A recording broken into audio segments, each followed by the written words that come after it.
Bonsoir à tous et bienvenue dans ce nouveau numéro du 7-8 Société. Nous allons aborder aujourd'hui un sujet souvent décrié, souvent moqué, souvent pointé du doigt pour être la cause de tous les maux français. Il s'agit de l'Europe. Le 9 mai dernier, nous fêtions la journée de l'Europe en référence à la déclaration de Robert Schuman, ancien ministre des Affaires étrangères, le 9 mai 1950, un acte fondateur de l'Union européenne. Depuis, le vieux continent a traversé de nombreuses crises et notamment ces dernières années avec la crise en Grèce, la crise migratoire, la dette. À cela s'ajoute un désintérêt plus profond pour la chose européenne. Les citoyens semblent bouder toujours plus l'Europe. Pourquoi ? Comment ? Et peut-on inverser la tendance ? Pour tenter de répondre à ces questions, 4 invités avec moi ce soir. Mathilde Vidello, membre des Jeunes Européens, Université de Paris. Bonsoir. Olivier Janouex, responsable du Centre d'information Europe Direct dans les Yvelines.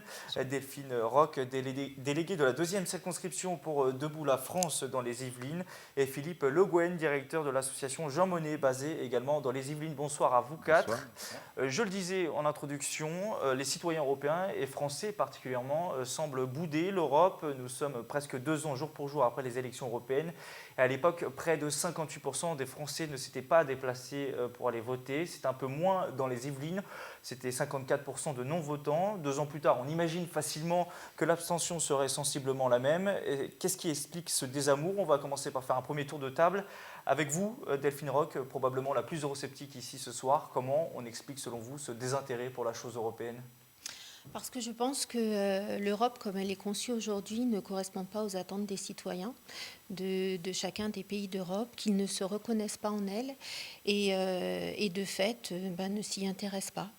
Donc nous sommes plus pour une Europe qui serait une Europe des nations, où justement les citoyens se reconnaîtraient et où on aurait vraiment à cœur de faire une cohésion des peuples avec leur culture, parce que l'Europe, c'est plein de pays avec des cultures ancestrales. Et donc voilà, nous, on préconise plus une Europe et peut-être aussi un petit peu moins large. Pour vous, c'est une machine trop importante Tout à fait. Qui prend le dessus sur la souveraineté des nations, des États ? Tout à fait. Ça vient se positionner en amont. On le voit bien sur plein de lois où maintenant les pays sont obligés de se référer à l'Europe. Et nous préconisons un libre arbitre de chaque pays. Et plus une association qu'une obligation de partenariat. Mathilde Vidello, quel est votre point de vue à vous sur ce désintérêt pour le sujet européen ? Est-ce que déjà vous partagez ce point de vue, selon vous ? Sur le désintérêt, oui, on ne peut pas forcément aller contre les chiffres, autant de l'abstention des dernières européennes. Au-delà des problématiques qui ne correspondraient pas forcément aux attentes des citoyens français ou européens dans les différents pays, il y a aussi, je pense, vraiment un manque de compréhension du fonctionnement européen. On voit ça exactement comme une machine très éloignée dont on ne sait pas exactement comment elle fonctionne. Et donc c'est vraiment ce manque d'information et manque de compréhension du système. À chaque fois, on parle de la Commission, du Parlement, de Bruxelles comme quelque chose d'extrêmement éloigné. Et il y a vraiment une approche pédagogique et un rôle pédagogique à avoir sur l'explication du fonctionnement, parce qu'on ne peut pas s'y intéresser si on ne comprend absolument pas la façon dont marchent les institutions européennes. Manque de compréhension, manque de pédagogie, c'est un constat aussi que vous tirez, Philippe Le Guen ? Écoutez, oui, malheureusement, la pédagogie devrait commencer à l'école, puisque si on veut comprendre le monde dans lequel nous sommes et l'espace dans lequel nous sommes, dans chacun des pays membres, c'est aux instituteurs de l'expliquer dès l'école. Malheureusement, l'éducation ne fait pas partie des compétences européennes. Donc les instances européennes pensent que les États membres d'eux-mêmes vont faire cet effort de pédagogie. Ils ne le feront pas parce que ce n'est pas leur rôle. Et ce que les gens ignorent souvent, c'est que finalement l'Europe n'a pas tant de compétences qui lui sont déléguées et que beaucoup de choses sont encore régies par les États.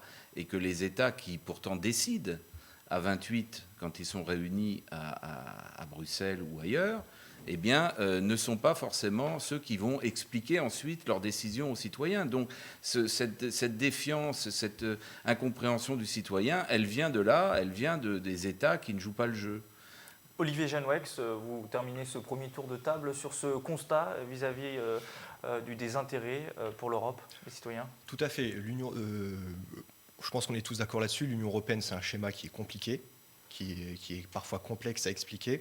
Aussi, quand on regarde un peu comment l'Union européenne communique, notamment tous les documents officiels, c'est tout un jargon qui est technique et faut avoir un traducteur pour comprendre tout ça. Même vous, en tant que, on va dire, spécialiste du sujet, vous avez du mal encore aujourd'hui à parfois comprendre des directives, le fonctionnement des institutions. Alors, on va dire que moi j'ai l'habitude en la matière, mais par contre, je reçois assez souvent dans ma boîte mail pro tout ce qui est les textes de loi qui vont passer au vote au Parlement et au Conseil de l'Union européenne.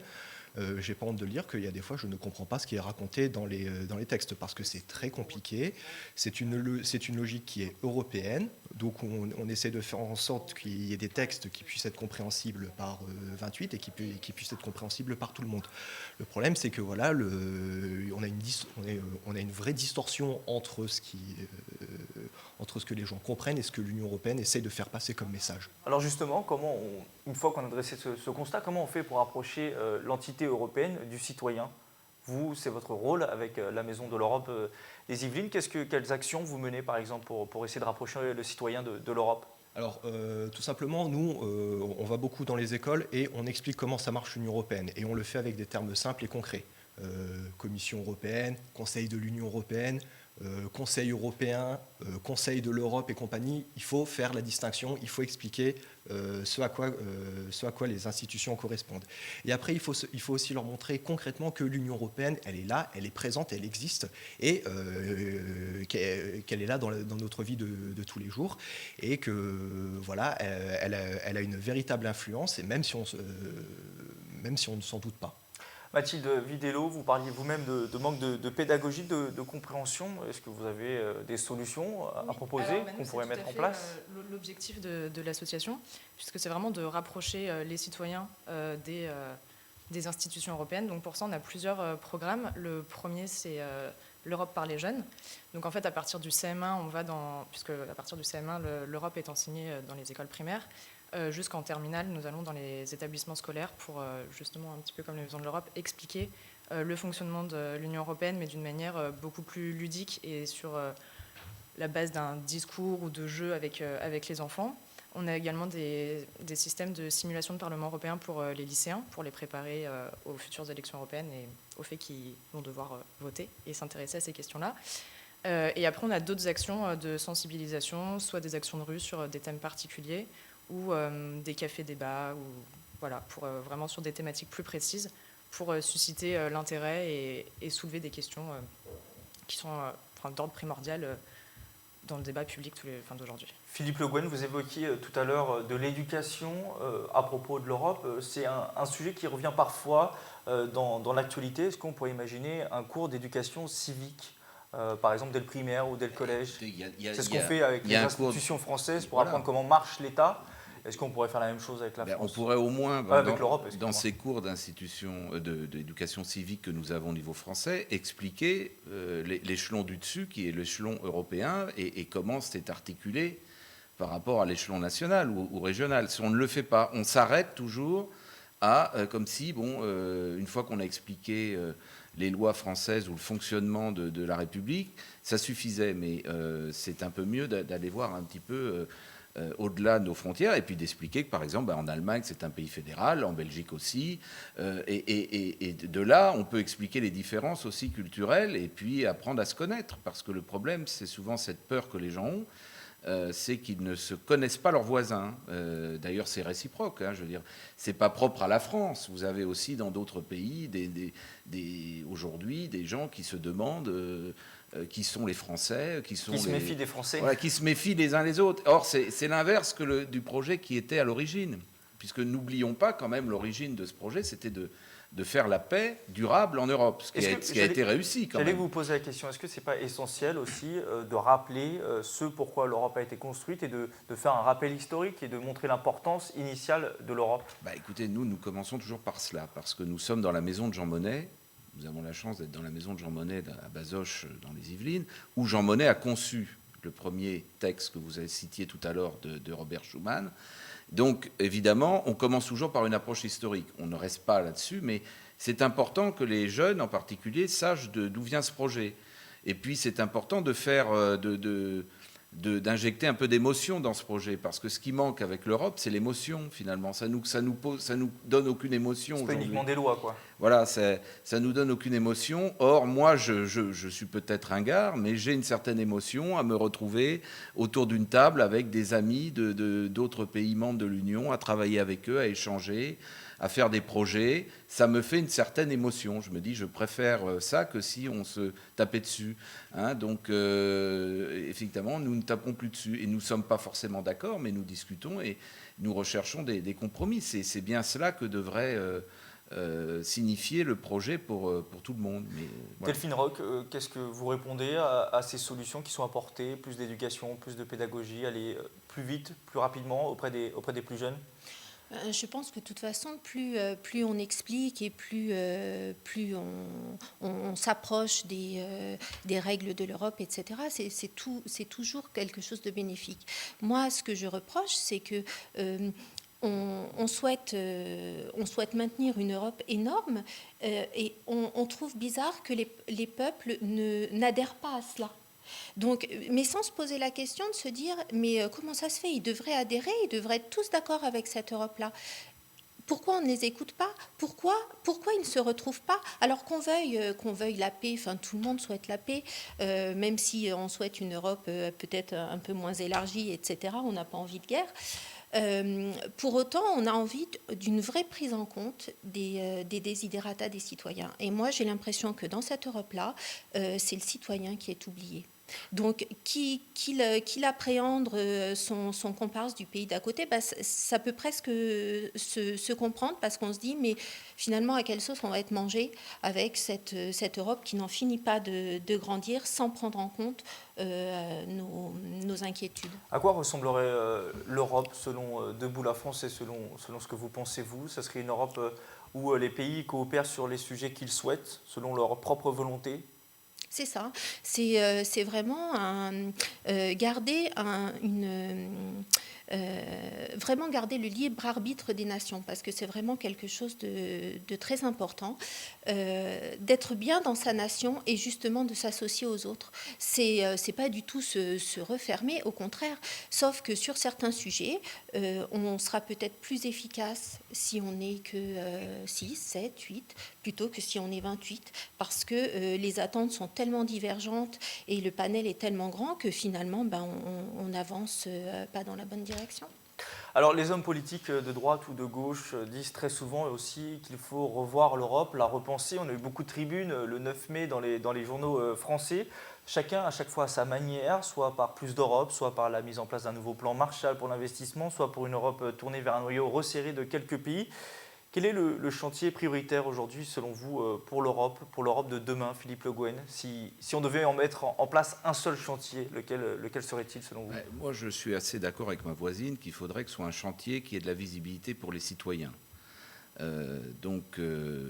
y a beaucoup de choses, mais dans l'immédiat, peut-être, compte tenu de l'urgence que nous avons face au terrorisme, etc., moi, je serais assez favorable à ce qu'il y ait réellement. Alors ça commence, il y a des premiers projets qui ont été annoncés par M. Juncker, président de la Commission européenne, mais qu'on ait vraiment une police, une coopération policière renforcée, peut-être même, pourquoi pas, un FBI européen ou quelque chose, au moins une meilleure interaction entre les services, parce qu'on voit bien que c'est une demande de la population quand on voit que certains terroristes peuvent traverser les frontières. Bon, et surtout, les systèmes ne sont pas interconnectés entre eux.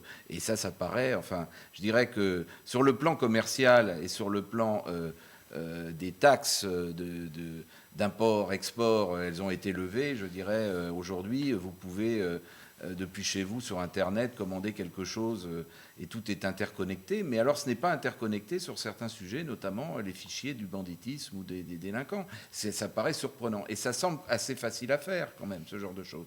Et je crois que si, en effet, on pouvait montrer une coopération efficace et qui apporte vraiment une réponse aux citoyens, les citoyens se diraient, après tout, ça a du sens. Mais en effet... Donc il faudrait plus se tourner vers les citoyens, quitte à peut-être leur demander leur avis sur un sujet prioritaire. Éventuellement.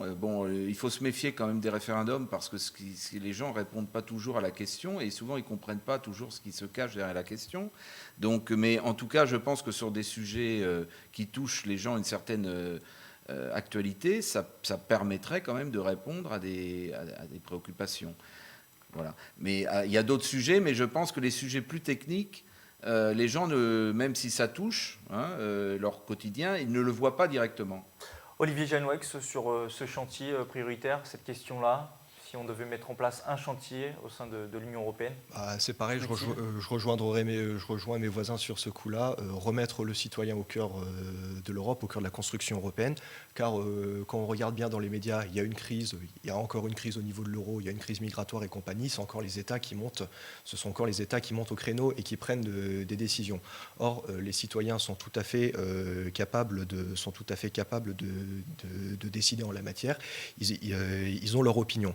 Alors après, on a des tentatives, il y a des réformes au niveau de la Commission européenne, on est en train de mettre en place des outils.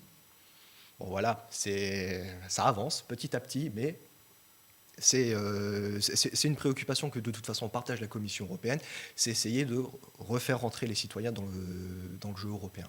Mathilde Vidello, votre avis là-dessus, sur un chantier? Sur la place du citoyen, je pense qu'on va tous partager la même idée de, évidemment, le replacer dans le débat public.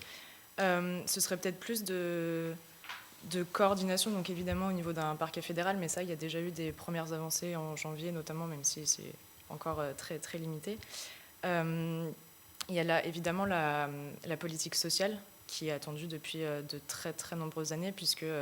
à l'origine, le projet européen était en premier lieu économique, mais on nous avait aussi promis, ou du moins annoncé, un projet politique et social, et ça fait plusieurs dizaines d'années. Je pense que je n'étais même pas née quand les premiers débats avaient commencé, et on est toujours sans véritable projet ni vision sociale européenne. C'est ça en fait le problème de l'Europe, c'est qu'on a l'impression que l'acquis économique, ça y est, c'est fait, et maintenant on n'arrive pas à se réinventer, à trouver une nouvelle voie. Delphine Roch, vous souhaitiez d'ailleurs réagir quand Philippe Le Guen a pris la parole. Oui, parce qu'on voit très bien dans ces échanges que nous avons, c'est que ça a été construit un petit peu à l'envers, je dirais. On nous dit, oui, l'Europe c'est très bien pour la paix, etc. Bien sûr que c'est très bien pour la paix, sauf qu'on n'a pas fait une Europe pour la paix, on a fait une Europe de commerce, on n'a pas fait une Europe des citoyens, on a fait une Europe de commerce. Quand on voit que sur la zone de Schengen, on a fait tomber les frontières des pays, soit, mais on n'a pas mis en place des corrélations entre les services des différents pays. On se dit, mais comment est-ce possible ? Et c'est pour ça que je trouve... Ils étaient prévus, madame. C'est-à-dire on ne les a pas mis en place parce que les gouvernements nationaux n'ont pas souhaité, pour le moment, le faire, parce qu'ils s'étaient engagés à le faire. C'est bien dommage. Évidemment, il y avait un corollaire à tout cela. C'est que si on fait quelque part du commun, il faut en effet que le dispositif s'applique à tout le monde. Et c'est quelque part prévu. Donc, si l'Europe ne marche pas, c'est parce que les pays ne respectent pas le contrat initial. On a du mal à avoir cette délégation de compétences au sein de l'Union européenne. C'est qu'on en demande beaucoup, on entend beaucoup de l'Union européenne, mais malheureusement, en compétences exclusives, elle n'en a pas tant que ça. Il y a aussi ce problème-là entre le décalage entre attentes et les moyens réels qu'elle a en sa possession. Delphine Roch. Tout à fait, excusez-moi. Oui, il y a un autre souci. On se dit les citoyens, les peuples se désintéressent de l'Europe, mais il y a un vrai paradoxe dans l'Europe. C'est que on est capable, par exemple, en France, de faire la COP21, d'avancer sur des sujets environnementaux d'une façon très, très intéressante et qui sont certainement indispensables à notre avenir.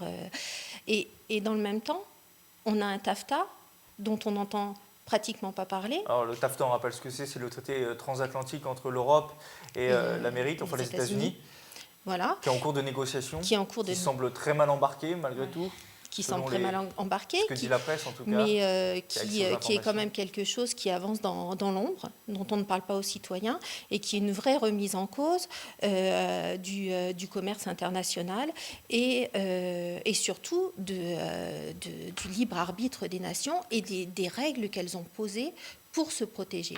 Mathilde Alors, Vidello. juste pour répondre sur le TAFTA, alors, la première chose, c'est que c'est en cours de négociation, donc c'est aussi compliqué pour la Commission de dévoiler entièrement les informations, même si je suis entièrement d'accord sur le fait qu'il n'y en ait pas assez, ni pour les citoyens, ni pour les députés européens qui eux-mêmes s'étonnent du peu d'informations. Mais il y a encore après des garde-fous qui nous protègent contre ce texte-là, puisque la décision finale revient une fois de plus au Parlement européen qui doit voter oui ou non le texte. Et en plus, vu que c'est un accord mixte, il y aura soit les référendums qui seront organisés dans des États, soit le vote des parlements nationaux. Donc il y a quand même des garde-fous démocratiques qui nous permettent de nous exprimer en temps voulu. Allez-y, répondez, puis on passe à un Oui, autre sujet très il rapidement. y a quand même quelque chose de très important, c'est qu'il n'y a aucune reprise des différentes règles, c'est pas tellement le mot que je recherchais, qui ont été prises par rapport à la COP 21. Et alors je ne comprends pas pourquoi, dans un sens, on essaye d'avancer sur l'environnement et que dans l'autre sens, ces accords n'en tiennent pas compte du tout. On n'a pas le document c'est final pas encore, tout, en fait. Et puis, mais il y a une commission qui se réunit tous les mois. Enfin, la commission rend un rapport tous les mois devant le Parlement européen pour suivre aussi ces discussions. Donc, on fera une autre émission sur le TAFTA. Je voudrais juste entendre votre avis sur une interview parue aujourd'hui sur le site du monde.fr du député européen belge. Alors excusez-moi pour le nom, Guy Verhofstadt. Alors voilà, Verhofstadt, président du groupe centriste au Parlement européen, donc ultra pro-européen. Il dit si l'Europe n'est pas réformée, elle disparaîtra. Est-ce que c'est sérieux ça comme menace, Olivier Janouex? Est-ce que l'Europe peut disparaître concrètement à court, moyen, peut-être long terme? Oui, tout à fait, l'Europe peut disparaître. Il faut bien comprendre que l'Europe actuellement, elle n'a pas de direction ou de cap. L'Europe, on en fait ce qu'on veut. D'ailleurs, quand le président Juncker a été élu à la tête de la Commission européenne, c'est ce qu'il a dit. Je souhaite faire une commission politique parce que c'est la dernière chance qu'on a. Après, si on loupe notre coup, on va droit dans le mur. Donc effectivement, l'Europe peut disparaître. Ça, il n'y a pas de... Philippe Le Guen? Oui, alors disparaître, c'est un peu comme l'extinction de certaines espèces, ça prend plusieurs millions d'années. Mais en effet, le risque de détricotage d'un certain nombre de choses est réel, puisque ce sont les États membres qui les ont acceptés. Et si les États membres décident de ne plus les accepter, ils peuvent alors négocier des sorties de certains dispositifs. Bon, on voit bien que nos amis britanniques tentent le tout pour le tout. Il y a aussi des personnes qui remettent en cause les accords de Schengen dans certains pays et qui remettent des frontières là où il n'y en avait plus. Donc le problème, c'est que chacun faisant un petit peu ce qu'il veut dans son coin, ça remet en cause en effet le projet sur des décisions qui ont été prises en commun et qui fonctionnaient quand même relativement bien. Alors je suis d'accord que sur Schengen, il y a un problème de contrôle aux frontières et d'échange d'informations, alors que la base de données, je dirais, d'échange d'informations, elle est là, mais les gens l'utilisent, enfin les services ne l'utilisent pas, mais elle existe. Mais c'est pas une raison pour remettre des barrières, je dirais, internes qui vont nuire à la libre circulation des personnes que nous sommes, des citoyens européens. Moi, je ne veux pas revivre 2 heures d'attente pour me rendre en Espagne ou 2 heures d'attente pour traverser la frontière pour aller à Bruxelles. Ce que nous avons vécu il y a 25 ans, c'est pas possible. Delphine Roch, est-ce que la disparition de l'Europe, à terme, c'est ce que vous souhaitez, vous, en tant qu'eurosceptique? C'est pas la disparition de l'Europe que l'on souhaite, c'est vraiment une autre Europe. Une autre Europe, certainement plus restreinte, et une cohésion entre certains pays pour mener à bien certains projets. Absolument pas une disparition de l'Europe, mais pas une Europe comme ça qui ne correspond pas du tout ni aux intérêts des peuples, parce que là on a évoqué certaines choses, mais il y a plein d'autres sujets qui sont vraiment inquiétants pour les différents citoyens des différents pays. Et d'ailleurs, c'est vraiment ce que l'on ressent. Il y a vraiment au sein d'un grand nombre de pays européens, les peuples ne suivent pas leurs représentants. Et il serait peut-être temps, à un moment donné, que ces représentants en prennent conscience. On va justement aborder un dernier point, le Brexit, l'actualité la plus chaude au sein de l'Union européenne, le référendum soumis aux Britanniques le 23 juin prochain pour savoir s'ils sont pour ou contre une sortie de leur pays de l'Union européenne. Quel est votre point de vue à vous sur ce référendum? Est-ce que c'est déjà bien de demander leur avis aux gens? Et qu'est-ce que vous souhaitez personnellement, même si j'imagine avoir votre réponse déjà? Non, nous, on est très partagés au sein de l'association parce qu'en fait, on considère que dans tous les cas, on sera perdant. Parce que les Anglais se maintiennent dans l'Union européenne avec l'accord qu'ils ont négocié avec l'Union européenne et toutes les dérogations qu'ils ont déjà eues, ça affaiblit une fois de plus le fonctionnement de l'Union européenne et c'est une porte ouverte aussi après pour que chaque pays négocie dans son coin de nouvelles dérogations. Donc ça, voilà, on considère que dans tous les cas, on sera perdant et s'ils sortent, évidemment, c'est un gros frein à la construction européenne et un retour en arrière qui n'est pas souhaitable. Donc voilà, nous, notre rôle, c'est juste d'informer, d'essayer de se questionner sur ce Brexit, mais voilà, on n'est pas très positif. Très rapidement, puisqu'il nous reste très peu de temps, Olivier Janouex, votre avis à vous sur le sujet? Si On dit beaucoup que ce serait un coup fatal porté au projet européen, que ce serait finalement le début de la fin. Non. Alors, comme le disait M. Le Guen, la fin de l'Europe, ça peut prendre des millions d'années. En la matière, ça, faut pas s'inquiéter. Faut aussi rappeler que cette possibilité de sortir de l'Union européenne, on l'a prévu dans les traités, justement parce que les États nous disaient vous ne respectez pas, c'est la souveraineté des États. On leur permettait d'entrer dans l'Union européenne comme ils le souhaitaient. On leur permet aussi de sortir de l'Union européenne comme ils le souhaitent. Donc on verra ce qui adviendra. Les Britanniques sont maîtres mots en la matière. Tout ce que nous, on peut faire au niveau de l'Union européenne, c'est leur dire, voilà, si vous sortez, voilà ce que vous allez perdre. Philippe Le Guen, votre avis à vous en tant que... Écoutez, moi, ça me chagrine parce que c'est un projet politique, l'Union européenne. Donc, devoir partir un de nos alliés, quand même s'ils n'ont pas été dans l'Union européenne tout de suite, enfin, dans la construction européenne, c'était des alliés qui ont combattu les mêmes ennemis à une époque. Il ne faut pas oublier quand même que, quelque part, on était main dans la main. Là, pour des raisons quand même qui sont peut-être de politique intérieure, M. Cameron a joué un jeu assez... le Premier ministre... oui, a joué un jeu quand même assez dangereux, de faire poser cette question pour que lui, ce soit un plébiscite, puisque l'idée, c'est que si les Anglais votent pour le maintien dans l'Union européenne, c'est lui qui en sortira vainqueur. Bon. C'est dangereux de jouer l'Europe sur des questions de politique intérieure, me semble-t-il. Delphine Roch, votre point de vue à vous, vous concluez cette émission. Est-ce que vous souhaitez qu'on fasse la même chose avec la France? Oui. Qu'on pose la question. Oui, parce que moi, je suis partante pour tout ce qui est référendum et l'avis des citoyens. Et je ne partage pas le point de vue de dire que les citoyens ne savent pas répondre selon les questions à un référendum. Je pense que les gens savent tout à fait ce qui est bien pour eux. Et donc, je pense que le fait d'interroger les peuples, c'est une bonne chose. Maintenant, sur le Brexit, je ne sais pas si c'est vraiment un faire-valoir pour M. Cameron ou en tous les cas une façon de négocier encore des particularismes. Je me pose la question. Merci à tous les quatre d'avoir participé à cette émission. C'est la fin de ce 7-8 Société, une émission que vous pouvez retrouver en podcast sur tvfil78.com. Bonne soirée à tous.